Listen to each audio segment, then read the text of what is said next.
A new dating report just confirmed what single women have been saying all along. Men are literally making their lives worse. The viral Call Her Daddy discussion revealed that women are reporting decreased quality of life when dating men, with many saying they'd rather stay single than deal with weaponized incompetence.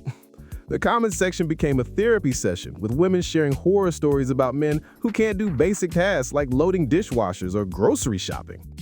One woman said her divorce actually cut her workload in half despite becoming a single mother of 5 kids. Another revealed she thanked her ex for putting his own dishes in the dishwasher like he deserved a medal. The most brutal comment? A top-tier man is just an average woman.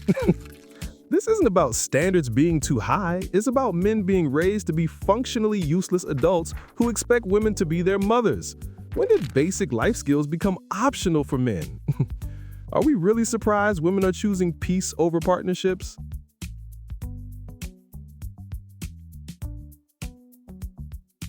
Ayesha Curry is facing massive backlash for admitting she never wanted kids or marriage before meeting Steph, and the misogyny is absolutely unhinged. The comments from her August Call Her Daddy appearance just went viral, with men attacking her for being honest about her life before motherhood.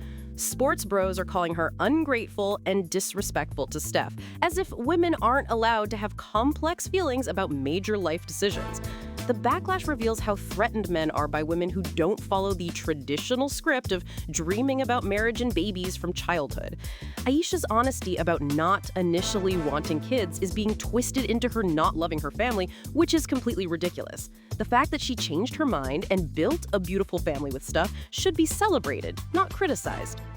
This controversy shows how women are damned if they do and damned if they don't. Lie about always wanting kids and you're fake. Tell the truth and you're ungrateful.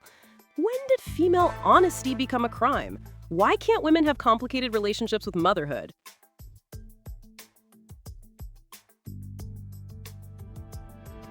Taylor Swift just dropped a song called Cancelled that takes on misogyny and cancel culture, and the timing couldn't be more perfect.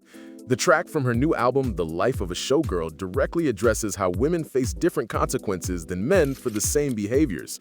Swift's lyrics tackle the double standard, where male artists can be problematic for decades while women get canceled for minor infractions. The song comes as she's facing criticism for being too happy and successful, proving her point about gendered expectations.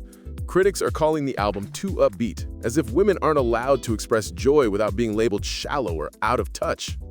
The irony is that Swift is being criticized for the very thing she's singing about, the impossible standards placed on women in the public eye.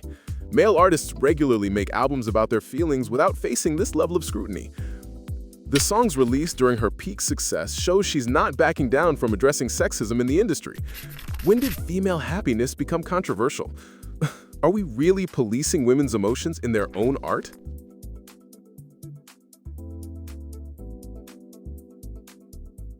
A TikTok influencer is facing brutal backlash because her husband took her last name, and the comments reveal everything wrong with toxic masculinity. Anna Muller shared the sweet moment her husband Cameron decided to take her surname, and men lost their absolute minds.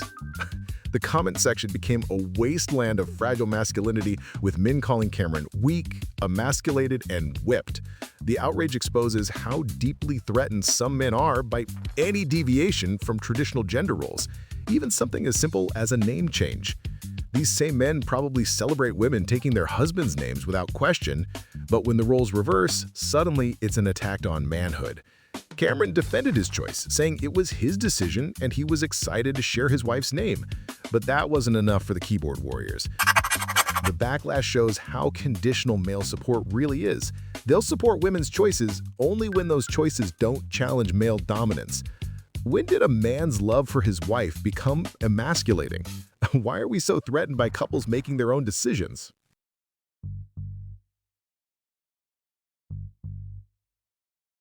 Single women are going viral for saying men make their lives objectively worse, and the evidence is overwhelming.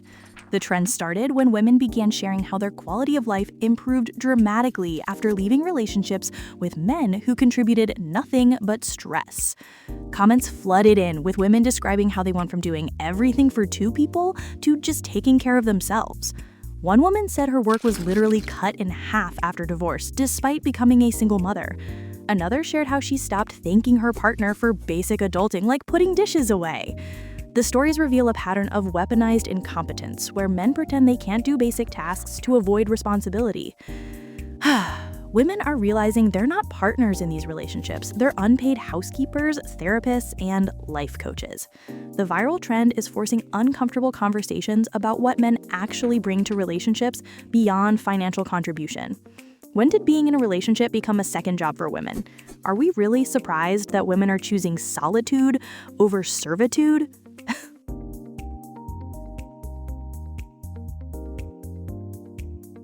A Texas A&M professor was fired after a viral video showed a student confronting her about gender identity in children's literature, and academic freedom just died in real time.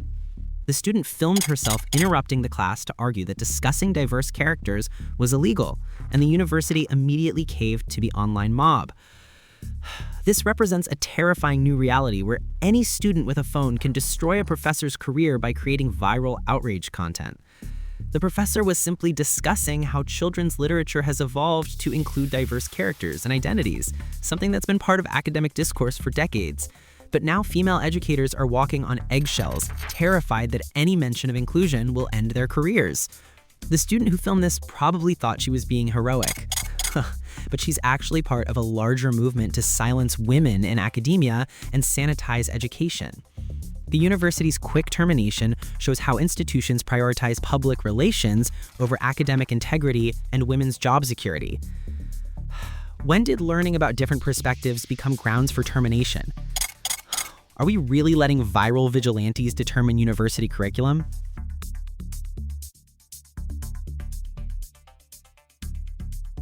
Seven anti-LGBTQ Republicans just got exposed for dressing in drag, and the hypocrisy is absolutely staggering. Tennessee Governor Bill Lee, who criminalized drag performances in public, went viral when photos surfaced of him in drag during high school. The irony is suffocating. These men are literally legislating against activities they participated in themselves. The exposed photos show these politicians engaging in the exact behavior they're now calling dangerous and inappropriate for children. This revelation exposes how anti-LGBTQ legislation isn't really about protecting kids, it's about controlling and punishing people who don't conform to their narrow worldview. The fact that these men can dress and drag for fun, but want to criminalize it for others, shows the privilege and hypocrisy at the heart of conservative politics. Their drag photos are being celebrated as harmless fun, while they simultaneously demonize drag performers as threats to society. The double standard reveals how these laws are really about power and control, not protection. When did their drag become acceptable, but others become criminal? Why do rules only apply to people they disagree with?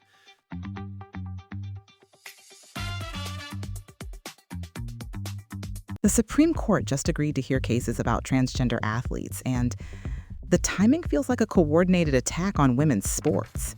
The cases involve state laws attempting to bar transgender athletes from participating in girls' and women's sports, setting up a massive legal battle. This issue has become a political weapon used to divide people while ignoring the real problems facing women's athletics, like funding inequality and lack of media coverage. The focus on transgender athletes conveniently distracts from the systemic issues that have plagued women's sports for decades. Male sports receive exponentially more funding, coverage, and support, but suddenly everyone cares about fairness in women's athletics when it involves transgender people. The Supreme Court's decision to hear these cases during an election year feels calculated to energize conservative voters while putting vulnerable transgender youth in the crosshairs. The real question is why we're not having the same energy for addressing pay gaps, facility inequalities, and media representation in women's sports. When did protecting women's sports become code for excluding transgender people? Are we using women's athletics as a political football?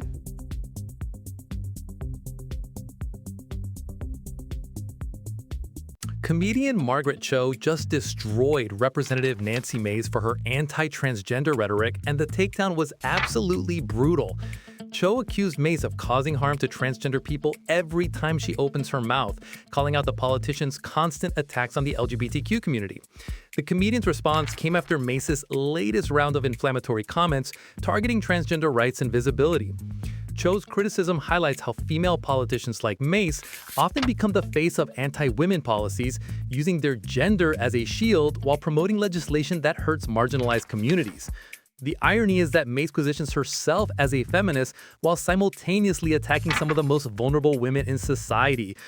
Cho's viral call-out exposes how some women in power use their platforms to punch down rather than lift others up.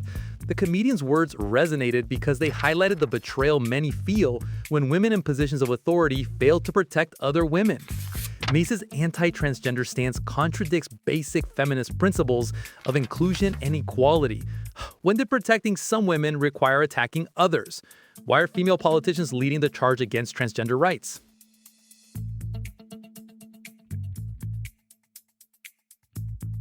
Elon Musk is backing a congressional investigation into Netflix over a children's show with LGBTQ characters, and the moral panic is absolutely unhinged.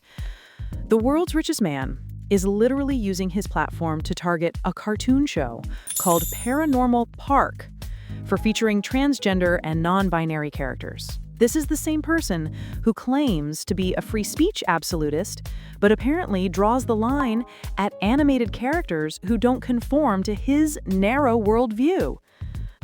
The investigation push reveals how threatened some men are by children's content that reflects the reality of diverse families and identities. Musk's support for this witch hunt shows how billionaires use their influence to promote discrimination while hiding behind protecting children rhetoric. The irony is that these same people celebrate violent content in children's media but lose their minds over a cartoon character using different pronouns. This manufactured outrage is designed to distract from real issues affecting children, like poverty, education funding, and healthcare access. The fact that grown men are this threatened by inclusive children's programming shows how fragile their worldview really is.